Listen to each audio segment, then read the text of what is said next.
Era para ser uma noite de Copa digna do São Paulo, só que o Zubeldia conseguiu estragar ela. Você parece burro! Ei, mas é burro! Nunca vi uma pessoa burra desse jeito, cara! Nunca vi! Desculpe! E aí, torcedores e torcedoras, tudo bem com vocês? Jogando em casa pela Libertadores, o São Paulo abre 2-0 de vantagem, mas toma um empate para o Alianza Lima, tropeçando em casa, num jogo que o Tricolor começou muito bem, tendo o controle do jogo, colocando a equipe do Alianza na roda, empurrando eles para o campo de defesa, tendo movimentação nas jogadas, troca de passes rápidas, criando as melhores chances pelos lados do campo, com o Lucas Ferreira pela direita e principalmente com o Ferreirinha e o Enzo Dias pela esquerda. Estava muito boa a dobradinha desses dois pela esquerda, tanto que as melhores chances do São Paulo estavam saindo por esse lado do campo.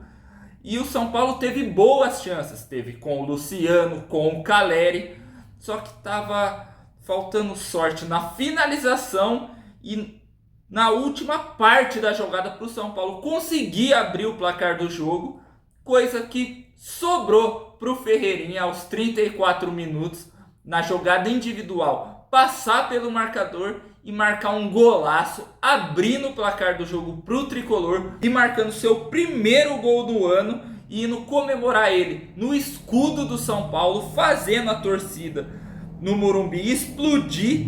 E esse golaço mostrou o melhor que o Ferreirinha tem: drible, velocidade. E é esse Ferreirinha que a gente quer ver com a camisa do São Paulo. Esse Ferreirinha que dribla, que vai pra cima, encara a marcação, que em um lance pode decidir. E não aquele Ferreirinha que fica apagado no jogo, só cisca no lado do campo. E o Tricolor seguiu voando no jogo, colocando ainda mais o Alianza Lima na roda. E aos 35 fez o segundo, adivinha como? Em nova jogada pela esquerda, o Marcos Antônio cruza na cabeça do Ferreirinha, que no pique centroavante faz o 2-0 do Tricolor, segundo gol dele no jogo. E quem deve ter ficado preocupado com esses dois gols do Ferreirinha e da veia artilheira do camisa 11 foi o Neto, que nos donos da bola disse que se o Ferreirinha chegar a 10 gols na temporada, ele apresenta o programa de Tanguinha. E ó, craque Neto, craquito Neto, falta só 8 gols, viu, garotinho? Não vai pipocar aí, seu Zé Ruela, seu pé de rato, seu orelhudo.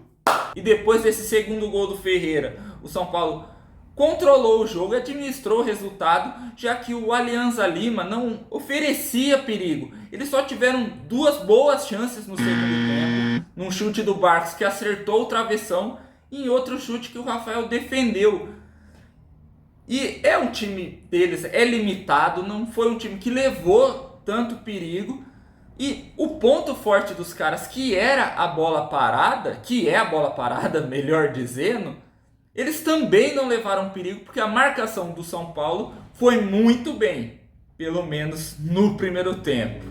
Porque no segundo, o time do São Paulo já teve uma notícia ruim, que foi a saída do Arboleda por sentir uma dor muscular e teve que ser substituído. E o São Paulo até que foi bem no começo, continuou controlando o ritmo do jogo, só que o erro aconteceu quando o Zubeldia tirou o Ferreirinha para colocar o Wendel no jogo. O São Paulo melhor no jogo, vencendo por 2-0, Ferreirinha jogando muita bola, e o Zubeldia tira o cara. Isso que eu não consigo entender. Na entrevista coletiva depois do jogo, ele disse que tirou o Ferreirinha para não arriscar que ele se machucasse, que tivesse uma lesão muscular, porque segundo o Zubeldia, se o Ferreirinha continuasse no jogo, ele ia estourar. Legal ele poupar o jogador para ele não estourar. A gente já tá sem o Lucas e o Oscar, que são os principais jogadores do time, sem o Luiz Gustavo, que na falta do Pablo Maia seria o titular. Só que por que ele não colocou um jogador de frente, um jogador para manter o São Paulo no campo de ataque, controlando o jogo? Porque Hoje, contra o Alianza Lima, era um jogo para o São Paulo golear, porque os caras não estavam oferecendo perigo. Só que ele recua o time. Aí ele fala na coletiva, depois do jogo, que ele fez isso por, além de preservar o Ferreirinha, porque não tinha opções no ataque, que ele não tem o ponta, que é só jogador novo, que é só menino da base. Mas quando ele tinha dois jogadores da característica que ele pede, que joguem pelos lados do campo, ele não usava. O William Gomes, que era novo, mas já tinha uma experiência de profissional, ele não dava oportunidade, foi para o Porto. E o Eric foi embora do São Paulo também. E o São Paulo, infelizmente, não tem condição de trazer um jogador já pronto para o Zubeldia. Então, o que ele tem que fazer é apostar no que ele tem, que são os meninos da base. Só que se ele não fazer isso, vai continuar isso de cobrar na coletiva uma coisa que infelizmente não vai acontecer. Mas agora, voltando para o jogo, o São Paulo, depois da saída do Ferreirinha, não fez mais nada, tomou pressão, sufoco do Alianza Lima, que empatou com o Castilho. Aos 20 minutos, ele veio de trás, livre a defesa do São Paulo, não fez nada, só viu o cara chegar na área e fazer o gol. E a defesa do São Paulo tomou um sufoco, eles afastavam a bola, só que ela voltava, porque o meio de campo do São Paulo não aparecia para ajudar na marcação, não dava combate no Alianza Lima, que por causa disso seguiu pressionando e empatou o jogo aos 30 do segundo tempo, num golaço de voleio do Quevedo. A gente tomou gol do Padre Quevedo. Isso não existe. E depois que tomou o empate, aí o Zubeldia colocou o time pra frente, colocou o time no ataque. Só que daí já começou a bater desespero, forçar muito a jogada. Teve uma puta chance com o Caleri, que o Caleri fez tudo certo. Só que por causa da má fase, a bola, em vez de ir no ângulo, ia ser um golaço do Caleri. O Morumbi ia abaixo, só que a má fase do Caleri falou mais alto e a bola, infelizmente, acertou a trave. E isso acabou resultando no empate do São Paulo, jogando em casa, no Morumbi, que recebeu quase 50 mil pessoas. Foram 49.938 torcedores que fizeram uma linda festa dentro e fora de campo. Na chegada do clube teve sinalizador em resposta a Conmebol, que proibiu os sinalizadores nos jogos. Só que o racismo, eles não fazem nada. Para isso, para o que realmente importa, eles estão cegos, eles fingem que não enxergam. Mas depois que o jogo terminou, a torcida vaiou, e com razão, porque não tem desculpa para esse tropeço do São Paulo. O time jogando em casa contra uma equipe muito mais fraca. O São Paulo é muito mais time que o Alianza Lima. Com 2-0 de vantagem, os caras se esquecem de jogar, mesmo com os desfalques. E com a saída do Ferreirinha e do Arboleda, o São Paulo tinha obrigação de vencer. A culpa não é só do Zubeldia, os jogadores também têm sua parcela de culpa. O Rafael fez um jogo tranquilo no primeiro tempo, não teve tanto trabalho. No segundo, sofreu pelo volume de jogo do Alianza. No primeiro gol, para mim, ele poderia ter feito a defesa, poderia ter salvado o time. No segundo, não tinha o que fazer. O Ferrarese fez boa partida mais uma vez pela direita, marcando muito bem e se apresentando bem lá no ataque. O Arboleda fez uma partida impecável, ganhou a maioria dos lances, afastando o perigo e tendo presença de área lá na frente. E infelizmente saiu, e o time sentiu muito a saída do Arboleda também, assim como a do Ferreirinha, que eu vou falar mais tarde. O Alan Franco, outra partida muito segura. A saída de bola do Alan Franco é impecável, ele não erra, é impressionante a qualidade que ele tem na saída de bola. Dificilmente ele dá bicão. O Enzo Dias, boa partida defensiva, Só que quando o Wendel entrou, ele acabou se perdendo no esquema tático e acabou devendo. O Alisson ficou na média, porque no primeiro tempo voou, só que no segundo desligou, não apareceu tanto. O Marcos Antônio, outra partida apagada, discreto. A única grande jogada dele foi assistência para o segundo gol do Ferreirinha, depois sumiu no jogo. Assim como o Luciano. O Luciano só atrapalhou no jogo, segurava muito a bola. Quando tinha chance, em vez de chutar logo, ele buscava mais um drible e acabava perdendo o lance, além de ficar só reclamando no jogo. E, cara, o Luciano é um dos caras que mais está devendo e só tá indo para os jogos, só tá sendo titular por causa do nome, porque não tá jogando nada e merece banco. O Lucas Fernandes jogou muito bem, indo para cima, driblando, arriscando chutes, não sentiu a pressão de um jogo de Libertadores. Olho nesse menino, porque, cara, tem tudo para dar muito certo.